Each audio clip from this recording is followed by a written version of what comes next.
Hello बच्चों, success way by Purnima channel में आप सभी का स्वागत है। मैं पूर्णिमा और 9th क्लास के उत्तक चैप्टर के में अभी हम लोग पढ़ रहे हैं संयोजी उत्तक।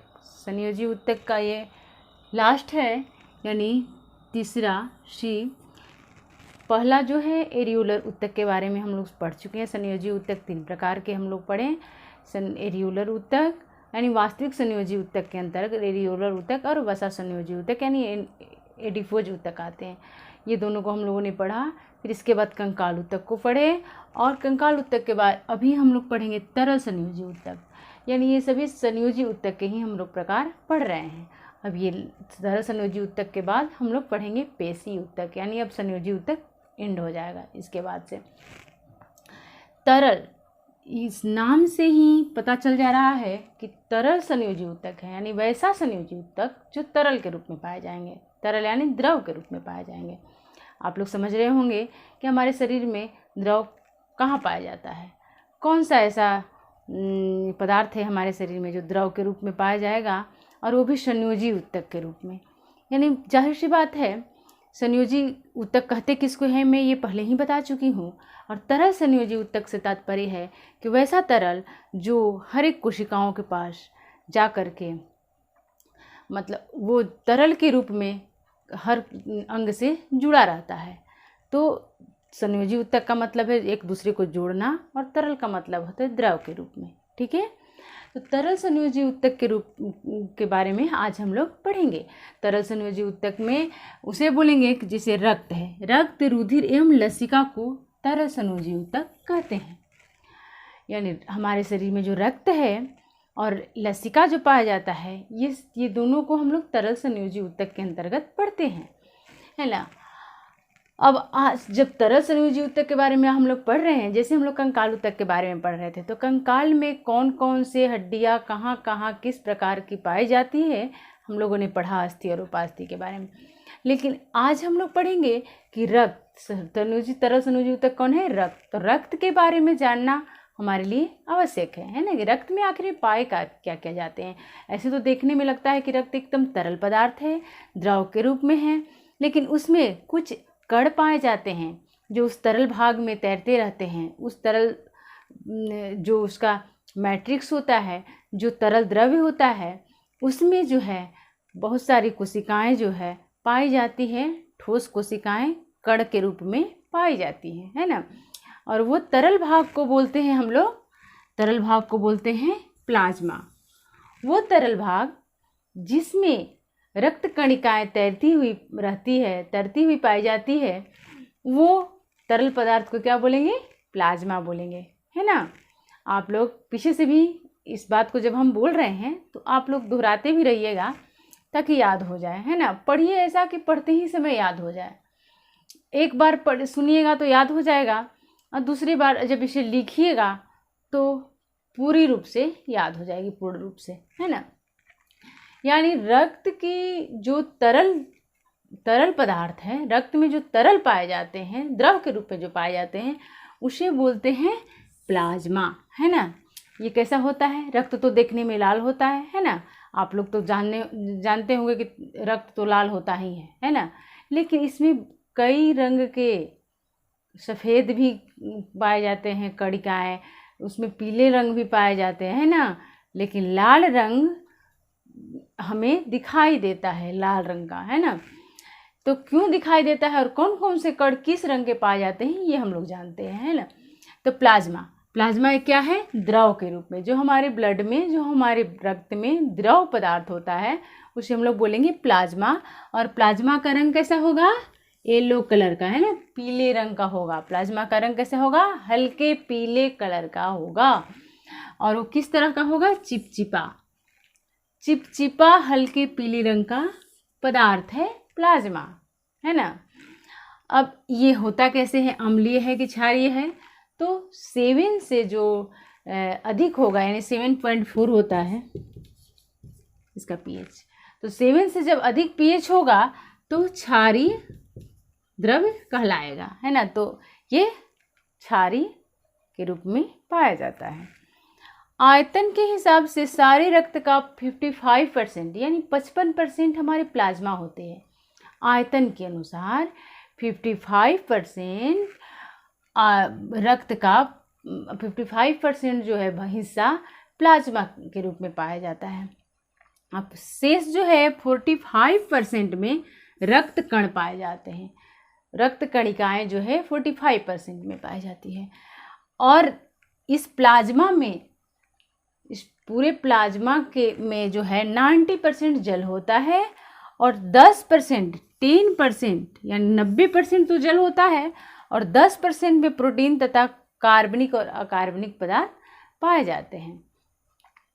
आप लोग याद रखिएगा, प्लाज्मा हल्के पीले रंग के चिपचिपा रंग का पदार्थ है जो क्षारीय है। आयतन के हिसाब से 55% पाया जाता है। सारे रक्त का 55% भाग प्लाज्मा होता है और 45% में रक्त कण पाए जाते हैं। इसका 90% जो है इसमें जल उपस्थित होता है और 10% में बाकी प्रोटीन और कार्बनिक तथा अकार्बनिक पदार्थ पाए जाते हैं। अब हम लोग पढ़ लिए रक्त के द्रव वाले भाग को, है ना।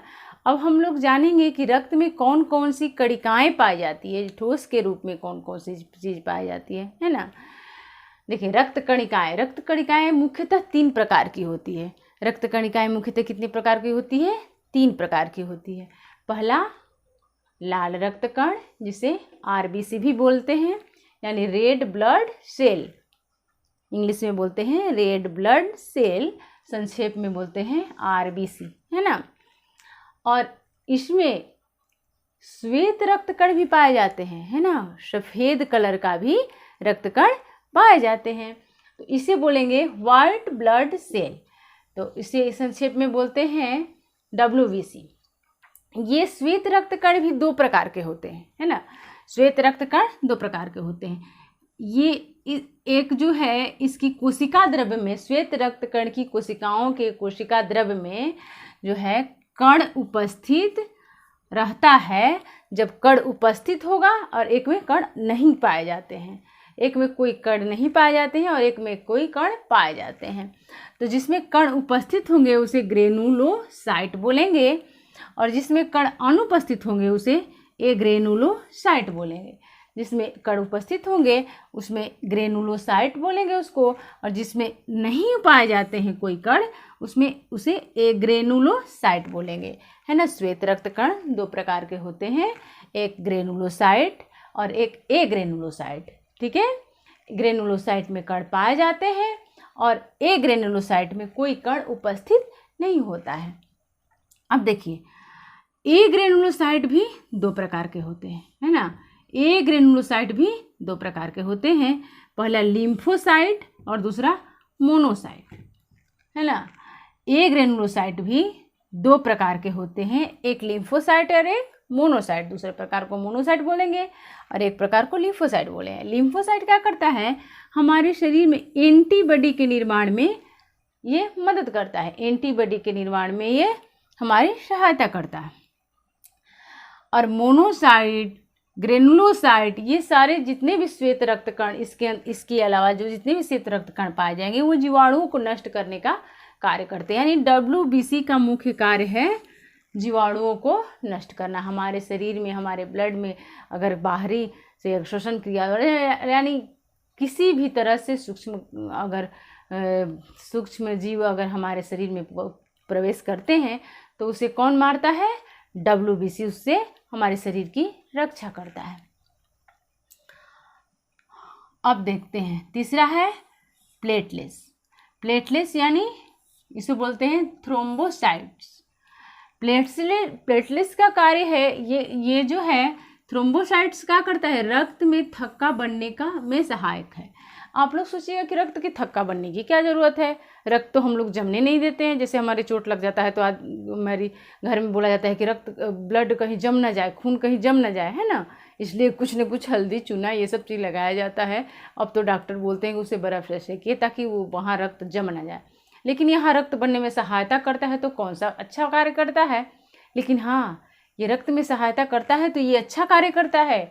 थ्रोम्बोसाइट का बहुत ही महत्व है हमारे शरीर में, हमारे रक्त में, क्योंकि जब हमारे ये कब रक्त का थक्का जमाता है, जब हवा के संपर्क में आता है, जब ऑक्सीजन के संपर्क में आता है हवा में, है ना। जब हवा के संपर्क में आता है तो ये क्या होता है कि ये प्लेटलेट्स जो है ये प्लाज्मा से जो है अलग होने लगता है। जब प्लाज्मा से अलग होता है तो क्या होगा, इकट्ठा होकर के एक ठोस के रूप में अपने कण को इकट्ठा कर लेता है। जैसे हमारे हाथ कट जाती है, जब हाथ कट गई, थोड़ी सी भी अगर कटी, अगर थ्रोम्बोसाइट्स अपना काम करना बंद कर दिया तो क्या होगा, ब्लड रुकेगा ही नहीं, बहते ही जाएगा, जिससे हमारे शरीर में रक्त की कमी हो जाएगी और हमारी मृत्यु भी हो सकती है।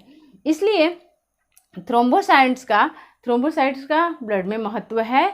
और वो जब हमारे हाथ या पैर जाए, शरीर के कोई भी अंग जब कट जाता है तो हवा के संपर्क में आने पर वहाँ थक्का जम जाता है, जिससे हमारी रक्त का जो बहना बंद हो जाता है और रक्त का बहाव ज़्यादा नहीं हो पाता है। देखिए, थ्रोम्बोसाइट्स जब प्लाज्मा से अलग होता है तो बचे हुए भाग को, प्लाज्मा के से जो बचे हुए भाग है उसको बोलते हैं सीरम। ठीक है, कभी कभी पूछ देता है कि अगर प्लाज्मा से थ्रोम्बोसाइट्स को हटा दिया जाए तो उसे क्या बोलेंगे, तो उसे बोलेंगे सीरम। ठीक है, तो अभी आप लोगों ने समझा कि रुधिर यानी रुधिर एवं लसिका के बारे में अब हम लोग पढ़ेंगे। देखिए, ब्लड का एक और कार्य है, ये हमारे शरीर में भोजन तो पहुंचाता ही है, हमारे शरीर में पोषक तत्व पहुंचाता ही है हमारे सब कोशिकाओं के पास, लेकिन हमारे शरीर को गर्म भी रखने में ये हमारी मदद करता है। देखिए, हमारे शरीर का तापमान, टेम्परेचर को मेंटेन भी रखने में तरल संयोजी ऊतक यानी ब्लड जो है हमारी सहायता प्रदान करता है। ठीक है, अभी आप लोगों ने पढ़ा रक्त यानी तरल संयोजी ऊतक में ये रक्त को पढ़ा हम लोगों ने, रुधिर को पढ़ा। रुधिर में मुख्यतः 2 प्रकार के चीज़ें पाई जाएगी, एक द्रव के रूप में और एक ठोस के रूप में। ठीक है, द्रव के रूप में जो पाई जाएगी उसे हम लोग प्लाज्मा बोलेंगे और ठोस के रूप में जो पाई जाएगी उसे रक्त कणिकाएं बोलेंगे।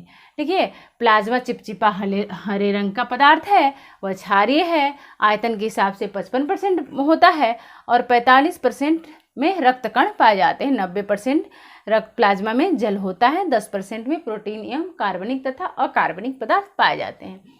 अब हम लोग देखते हैं रक्त कणिकाएं हम लोगों ने देखा कि रक्त कणिकाएं में 3 प्रकार के रक्त कणिकाएं पाई जाती है। ठोस अगर रक्त में जो ठोस पदार्थ पाया जाता है वो रक्त कणिकाएं कहलाती है। और रक्त कणिकाएं 3 प्रकार की होती है, लाल रक्त कण, श्वेत रक्त कण और प्लेटलेट्स, है ना।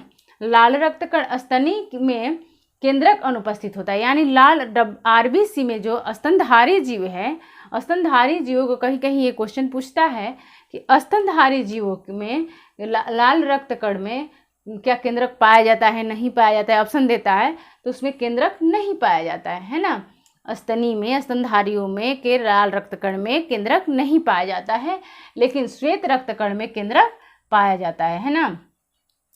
अब देखिए, लाल इस बनता कहाँ है आरबीसी, लाल अस्थि मज्जा में बनता है। अस्थि मज्जा यानी बोन मैरो, या जो हम कंकाल में बताए हुए, कंकाल ऊतक में इसकी चर्चा हम कर चुके हैं। एक प्रोटीन, अब इसमें एक देखिए, एक मुख्य चीज पाया जाता है जिसकी वजह से ये इसका रंग लाल होता है ना, और उसका नाम है हीमोग्लोबिन। हीमोग्लोबिन उसका क्यों नाम है, क्यों उसे हम हीमोग्लोबिन ही बोलते हैं। देखिए, हम लोग आज इस चीज को जानेंगे। यह एक प्रकार का हीमोग्लोबिन का है, प्रोटीन है। उस प्रोटीन का कौन सा नाम है, ग्लोबिन, है ना। उस प्रोटीन का नाम है ग्लोबिन। और हीमोग्लोबिन में 96% जो है ग्लोबिन प्रोटीन होता है। एवं एक पिगमेंट, एक रंजक, एक रंग होता है जिसे हीम बोलते हैं। 4 से 5% तक हीम पाया जाता है, इसलिए ही ग्लोबिन और हीम मिला करके शब्द बन गया है हीमोग्लोबिन। इसी के वजह से हमारा ये लाल रंग का होता है और इसी के वजह से हमारे रक्त का रंग जो है लाल होता है। हीम अणु के केंद्र में एक लोहा होता है, यानी एफी के कण पाए जाते हैं। लोहा का मतलब इतना बड़ा छड़ नहीं पाया जाता है, लोहा का अंश जो है उसके केंद्र में पाया जाता है। और उस लोहे के मात्रा में, वो लोहे का जो कण पाया जाता है उसमें जो है ऑक्सीजन को बांधने एवं मुक्त करने में कि उसमें क्षमता होती है। उस लोहे के कण में क्या होता है, ऑक्सीजन को बांधना और उसको छोड़ने की उसमें क्षमता होती है। हम देखिए श्वेत रक्त कण का दो प्रकार होगा, एक कण में उपस्थित, एक जिसमें कण उपस्थित हो जिसके कोशिका द्रव में, एक कोशिका द्रव में अनुपस्थित हो कण, और जिस कोशिका द्रव में उपस्थित कण हो उसको बोलेंगे ग्रेनुलोसाइट, और जिसमें अनुपस्थित हो उसको बोलेंगे ए ग्रेनुलोसाइट। ए ग्रेनुलोसाइट दो प्रकार के होते हैं, लिम्फोसाइट और मोनोसाइट। लिम्फोसाइट जो है एंटीबॉडी के निर्माण में सहायक होता है। बाकी जितने भी श्वेत रक्त कण है वो हमारे शरीर में जीवाणुओं को प्रवेश होने पर हमारी रक्षा करता है, और बाकी प्लेटलेट्स जो है वो रक्त के थक्का बनने में सहायक होता है। ठीक है, 3 प्रकार के रक्त कण पाए जाते हैं।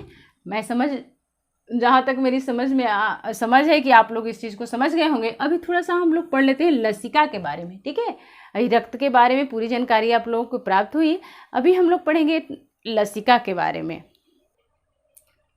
लसिका के बारे में हम लोग जाने, इससे पहले हम अब जान चुके हैं रक्त के बारे में जो तरल संयोजी ऊतक के अंतर्गत आते हैं, और लसिका भी तरल के रूप में पाया जाता है और ये भी एक संयोजी ऊतक की तरह कार्य करता है। तो लसिका है क्या? यह लाल रुधिर कण यानी आरबीसी जो है, रेड ब्लड सेल यानी लाल रक्त कण एवं प्लेटलेट्स, लाल रक्त कण एवं प्लेटलेट्स इसमें नहीं पाया जाता है। ये ऐसा द्रव्य है जिसमें लाल रक्त कण एवं प्लेटलेट्स नहीं पाया जाता है। प्लेटलेट्स यानी वो जो हमने रक्त कणिकाओं में 3 प्रकार बताया था, लाल रक्त कण, श्वेत रक्त कण और प्लेटलेट्स। तो ये 2 नहीं, उसमें से 2 नहीं पाया जाएगा। तो क्या पाया जाएगा? श्वेत रक्त कण। देखिए, इनमें श्वेत रक्त कण यानी लिम्फोसाइट्स हम बताए थे ना, श्वेत रक्त कण में लिम्फोसाइट्स और मोनोसाइट्स 2 प्रकार के होते हैं। तो लिम्फोसाइट्स क्या करता है? लिम्फोसाइट जो है एंटीबॉडी का निर्माण करता है, यानी हमारे इम्यून सिस्टम का निर्माण करता है। तो लिम्फोसाइट्स क्या होते हैं? तैरते रहते हैं। इसमें श्वेत रक्त कण यानी लिम्फोसाइट्स तैरते रहते हैं लसिका में। रुधिर के अपेक्षा कम मात्रा में पोषक पदार्थ एवं ऑक्सीजन होता है, यानी ब्लड में या रक्त में जितनी पोषक पदार्थ और ऑक्सीजन की मात्रा होती है उतनी ज़्यादा मात्रा जो है हमारे लसिका में नहीं होती है, यानी कम होती है। पोषक पदार्थ एवं ऑक्सीजन की मात्रा लसिका में कम होता है, लेकिन कार्बन डाइऑक्साइड एवं अपशिष्ट पदार्थ जितनी रक्त में पाई जाएगी उससे अधिक मात्रा में इसमें पाई जाती है। कार्बन डाइऑक्साइड एवं अपशिष्ट पदार्थ रक्त की अपेक्षा अधिक मात्रा में पाए जाते हैं। अब हम लोग जाने कि इसका कार्य क्या है। लसिका का कार्य क्या है, हमारे शरीर में करता क्या है भाई? तो लिम्फोसाइट्स जो है, जो श्वेत रक्त कण है, क्या करेगा? रोगाणुओं को हमारे शरीर में जो बैक्टीरिया है, मतलब जो भी रोग उत्पन्न करने वाले सूक्ष्म जीव अगर प्रवेश करते हैं तो उसको नष्ट कर हमारे शरीर की सुरक्षा प्रदान करता है। यह भी पोषक पदार्थों का परिवहन करता है। रक्त में तो ज़्यादा पोषक पदार्थ पाए जाते हैं, लेकिन इसमें थोड़ा कम पाए जाते हैं, लेकिन ये भी अपने परिवहन का कार्य करता है। परिवहन मैंने बताया है, परिवहन किसे कहते हैं। तो ये भी पोषक पदार्थों का परिवहन करता है। लसिका का मुख्य जो काम है वो शरीर की इम्यून सिस्टम का निर्माण करता है, यानी हमारी रोग से लड़ने की क्षमता का विकास ये निर्माण करता है। क्या होता है, जब हम लोग बीमार पड़ते हैं तो तुरंत डॉक्टर से जाते हैं और एंटीबायोटिक के लिए बाहर से गोली खाने लगते हैं, एंटीबायोटिक। तो क्या होता है कि हमारी लसिका, जो हमारे श्वेत रक्त कण है, जो काम करना बंद कर देता है, मैंने कम काम करता है। लेकिन हमारे शरीर में प्राकृतिक रूप से एंटीबॉडी ईश्वर ने दिया है।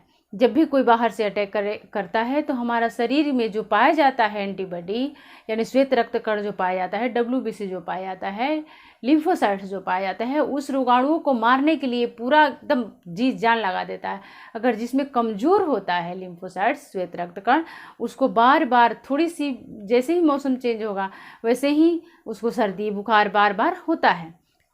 लेकिन जिसमें ये मजबूत होता है, जिसमें स्ट्रांग होता है, वो बाहर के रोगाणु तो अगर प्रवेश तो करते हैं उसमें भी, लेकिन उसे मार करके हमारे शरीर की रक्षा करता है। इस मारने के क्रम में क्या होगा, जब भी मारेगा तो हमारे शरीर का टेम्परेचर बढ़ जाता है। टेम्परेचर जब बढ़ता है तो हम लोग कहते हैं हमें बुखार आ गया, और बुखार को उतारने के लिए हम लोग दवा खाना शुरू कर देते हैं।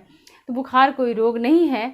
हमारे शरीर में बुखार हुआ तो समझ जाइए कि हमारे शरीर में कोई ना कोई रोगाणु प्रवेश किया है और WBC जो है उससे लड़ रहा है, और लड़ने में क्या हो रहा है, हमारा शरीर का टेम्परेचर बढ़ रहा है।